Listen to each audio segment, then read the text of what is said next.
yung tiger and woman eye portrait. Yan, kay Boss William. Diyan yan sa may lubo pa tayo. Diyan sa may Aguilar, Pangasinan. So, 3 days tayo dyan. Kumbaga, pinabalik tayo ni Boss Tak. Punta kasi tayo dyan siguro 7 months ago, 8 months. Tapos sabi, pag umuwi kapatid ko, sige, punta ka rito. So, ayun na nga. Ayan si Boss William. Ayan.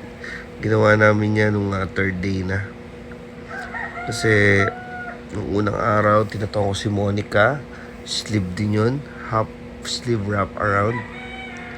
Tapos si Lexi, tinataon ko. Ayan, si Ma'am Bibian, salamat po. Patato rin si Lexi. First tattoo ni Lexi, 3 agad. Grabe. Tapos si Monica. Ayan, si Bostak, si Ma'am Leia, maraming salamat po. Si Madam Bibian, nagpatato rin.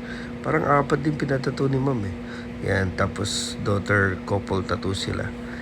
Ayan. So, ito na nga, tatuan kami. Pag nagsaservice po ako, dala ko lahat. From printer, pang edit, lahat. As in lahat, para ka nasa shop. Tapos, yun. Sa katunayan nga, 1 linggo ko dun ngayon. Pupunta na ako ngayon sa Corimao. Papahipahinga lang ng konti. Kasi bukas pa yung schedule ko dun.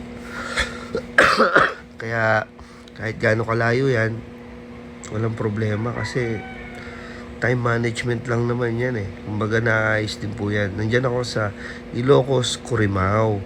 Diyan na ako magpapasko, papasunurin ko yung family ko dyan. Kaya baka may transient house dyan na maganda, yung malapit sa Pagudpud or kung saan man, Baluarte, Bigan. Kasi gusto ko dyan na kami mag-Christmas. Siguro 23, 24, 25, 26. Comment lang ho, baka may alam kayo at gusto magpatato dyan ng 24, 25, and 26. Alright. Kasi kay Boss RS ako ng 20 to 23. Yan. So, thank you Lord. Boss Talk, maraming salamat po from Aguilar, Madrid family. Yeah, si Boss Talk. Salamat. May always on the go 24/7. Who's next? Babaguhin ang sipag ang buhay mo. Lagi yung tandaan yan.